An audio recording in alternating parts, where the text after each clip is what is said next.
আল্লামা যখন ইন্তেকাল করলেন, আমি তখন মালয়েশিয়া থেকে যুক্তরাষ্ট্রে একটা কনফারেন্সে যোগ দিতে যাচ্ছি, কাতার এয়ারলাইন্সে। মালয়েশিয়া থেকে দোহাতে নামলাম। দোহায় যখন আমার ট্রানজিট, তখন শুনতে পেলাম যে আল্লামা বিদায় নিয়েছেন। সোশ্যাল মিডিয়ায় শুনে বিশ্বাস করতে পারলাম না। মুহূর্তের মধ্যেই মাসুদ সাইদি ভাইকে মেসেজ করলাম, উনি কোনো উত্তর দিতে পারলেন না। মাসুদ ভাইয়ের সাথে যখন কোলাকুলি করি, আমাদের শামীম ভাইয়ের সাথে যখন কোলাকুলি করি, মনে হচ্ছে আল্লামা সাইদির ঘ্রাণ পাই। শরীরটা লিটারালি কাঁপছিল, নিজেকে মানাতে পারছিলাম না, বিশ্বাস করতে পারছিলাম না যে আসলে আল্লামা বিদায় নিয়েছেন। ইন দ্য মিন টাইম আমার সেকেন্ড ফ্লাইট দোহা টু নিউ ইয়র্ক, 12 ঘন্টার ফ্লাইটে উঠলাম। ইন্টারনেট থেকে বিচ্ছিন্ন হলাম। নামার পরে শুনলাম আল্লাহু আকবার, যেখানে ওনাকে কবরস্থ করার কথা ছিল সেখানেও কবর দিতে দেয়া হয় নাই। ছবিগুলো দেখতে লাগলাম, হাসি মাখা মুখ, হাসি মাখা নিথর দেহটা, মরণে হাসিবে তুমি কাঁদিবে ভুলো। From east to west, from north to south, the entire globe, গোটা বিশ্ব ওনার জন্য কেঁদেছে। গোটা বিশ্ব কেঁদেছে, কাবার গিলাফ ধরে ধরে মানুষ চিৎকার করেছে। সম্মানিত সুধী, হযরতুল আল্লাম শহীদ মরহুম আল্লামা দেলওয়ার হোসেন সাঈদী রাহিমাহুল্লাহ, ওনার স্মৃতি বিজড়িত আজকের এই ঐতিহাসিক প্যারেড ময়দানের তাফসিরুল কোরআনের প্রোগ্রামে সব আছে। স্টেজ আছে,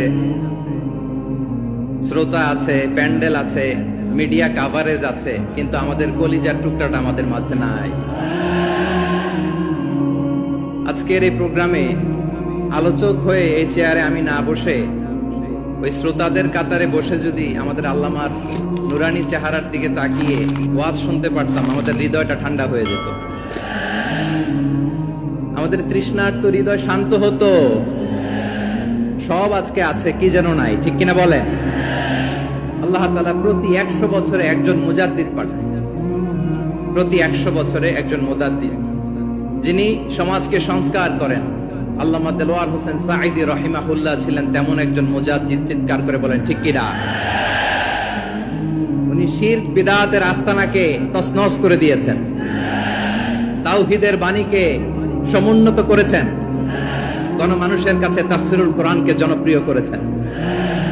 আজীবন আজীবন তিনি ইসলামকে বিজয়ী শক্তি হিসেবে দেখার স্বপ্ন দেখতেন। এত প্রাঞ্জল ভাষা, এত চমৎকার আধুনিক প্রেজেন্টেশন, গণমানুষের কাছে কোরআনের তাফসিরকে এভাবে জনপ্রিয় করে তোলার মতো ব্যক্তিত্ব আল্লামা সাঈদী ছাড়া দ্বিতীয় কেউ এই বাংলার ভূখণ্ডে নাই।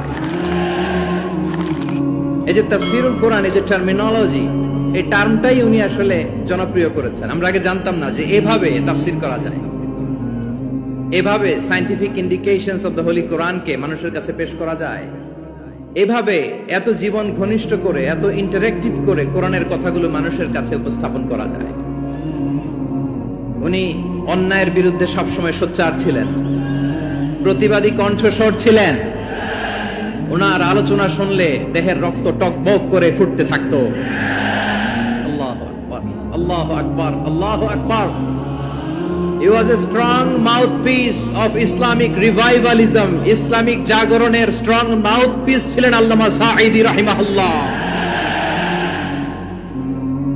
অনেক দোয়া পেয়েছেন, আমরা পড়েছি, এমন জীবন তুমি করিবে গঠন, মরণে হাসিবে তুমি কাঁদিবে ভুবন।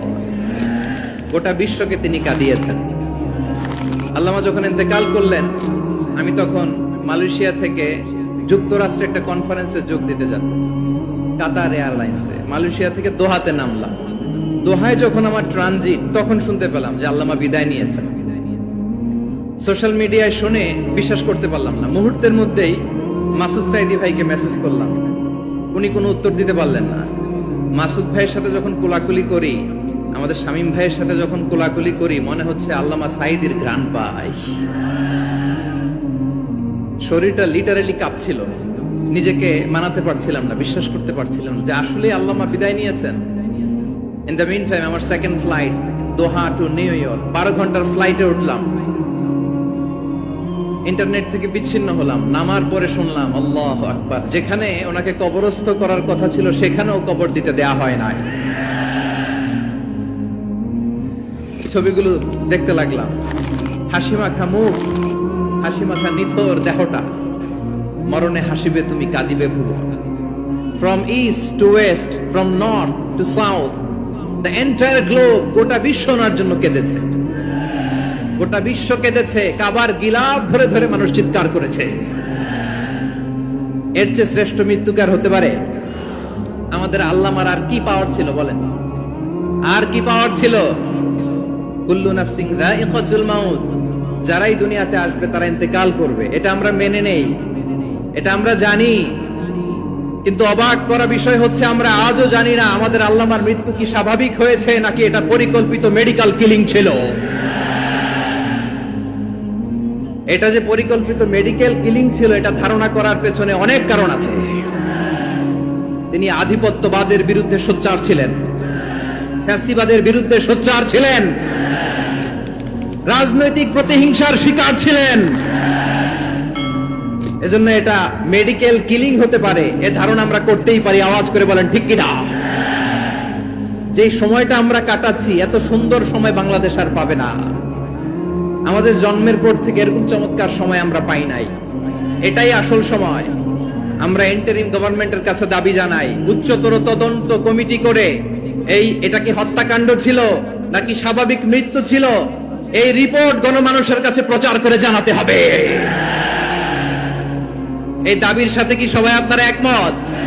কারা কারা একমত হাত তুলে দেখান।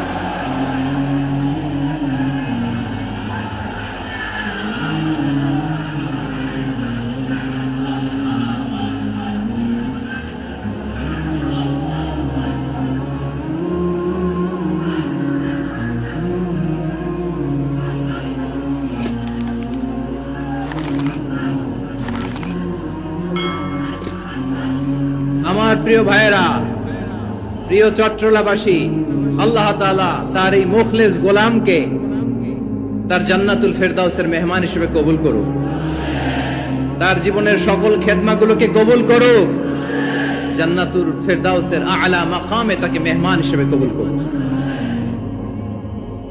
আল্লামা শহীদ দেলোয়ার হোসেন সাঈদী রাহিমাহুল্লাহ, উনি ছাড়াও এই ঐতিহাসিক ময়দানে কথা বলেছেন আল্লামা লুৎফুর রহমান রাহিমাহুল্লাহ, চলে গিয়েছেন আমাদেরকে ছেড়ে। তিনি বলতেন ইনশাআল্লাহ মিজান আবার আসবে। হুজুর আমি তো আসলাম, আপনি তো আমাদেরকে ছেড়ে চলে গেলেন। আল্লাহু আকবার, আল্লাহু আকবার, আল্লাহু আকবার। গলায় কোনো সুর ছিল না, সুর দিয়ে কথা বলতেন না, কিন্তু এত চমৎকার শব্দের গুণন, এত চমৎকার প্রেজেন্টেশন, এত চমৎকার ভাবে ঐতিহাসিক বর্ণনাগুলো তিনি উপস্থাপন করতেন। মন্ত্রমুগ্ধ হয়ে আমরা আল্লামা লুৎফুর রহমানের কথা শুনেছি। আমরা হযরতুল আল্লাহ লুৎফুর রহমান রাহিমাহুল্লাহর জন্য এই বিশাল ময়দান থেকে দোয়া করছি, আল্লাহ তাআলা তুমি তোমার এই খাদেমকে জান্নাতের মেহমান হিসেবে কবুল করে নাও। আরো অনেক আল্লামারা এখানে কথা বলেছেন, বিশেষ করে বাইতুল শরফের মরহুম পীর সাহেব হুজুর থেকে শুরু করে আরো যারা যারা তারকাতুল্য ওলামায়ে কেরাম এই চট্টগ্রামের ময়দানে কথা বলেছেন, আলো ছড়িয়েছেন। আমরা এই লক্ষ লক্ষ তাওহীদি জনতাকে নিয়ে তাদের জন্য দোয়া করছি, আল্লাহ তাআলা ওনাদের জীবনের সকল ভুল ত্রুটি ক্ষমা করে দিয়ে তাদেরকে জান্নাতুল ফেরদাউসের মেহমান বানিয়ে নিক। আমরা এই ঐতিহাসিক প্যারেড ময়দানের প্রোগ্রাম থেকে স্মরণ করতে চাই 24-এর ছাত্র নাগরিক অভ্যুত্থানে আমার যে সমস্ত ছাত্র নাগরিক ভাইয়েরা দেহের তাজা রক্ত বিলি দিয়ে নতুন বাংলাদেশ আমাদেরকে উপহার দিয়েছে। বিশেষ করে আপনাদের এই চট্টগ্রামের শহীদ ফাইসাল, শহীদ ওয়াসিম সহ সকল শহীদকে আল্লাহ তাআলা কবুল করুক। আমরা সবাই পড়ি আমিন। প্রিয় ভাইয়েরা, আমি নগণ্য একজন কোরআনের ছাত্র, এত বিশাল মঞ্চে এত বড় প্ল্যাটফর্মে কথা বলা আমার জন্য সাজে না। তারপরও আমাদের মুরব্বীরা আমাদের ডানে বায়ে বসে আছেন, ওনাদের আদেশ ক্রমে, ওনাদের অনুমতি ক্রমে কিছু কথা আজকের এই ঐতিহাসিক প্রোগ্রামে আপনাদের সামনে উপস্থাপন করার চেষ্টা করব। ওমা তাওফীকি ইল্লা বিল্লাহ। প্রিয় ভাইয়েরা, 5 দিন ব্যাপী এই তাফসীরুল কোরআনের প্রোগ্রামে অনেক ওলামা হযরত কথা বলেছেন। যারা কোরআন সুন্নাহ থেকে আমাদেরকে কোরআনের কথাগুলো শোনালেন, আমরা যেন সেগুলো আমল করতে পারি, আল্লাহ আমাদেরকে তৌফিক দান করুন। শুরুতে আমাদের নিয়তটাকে খালেস করে নেওয়া দরকার। এই যে গ্যাদারিং, এই যে হিউজ শোডাউন, এগুলো যদি আমাদের নিজেদেরকে পরিবর্তন না করে তাহলে এতে কোনো লাভ নাই। জোরে বলেন ঠিক কিনা? এই প্রোগ্রাম যদি আমাদের জীবনকে পরিবর্তন করে, আমাদের চিন্তার ডিএনএ কে চেঞ্জ করে দেয়, তাহলেই চট্টগ্রামের প্যারেড ময়দান সার্থক। আসুন আমরা চিন্তাকে খালেস করে নেই। আমরা সবাই নিয়ত করি যে যতটুকু কথা আমরা কোরআনের আলোকে শুনবো, আমলের নিয়তে শুনবো।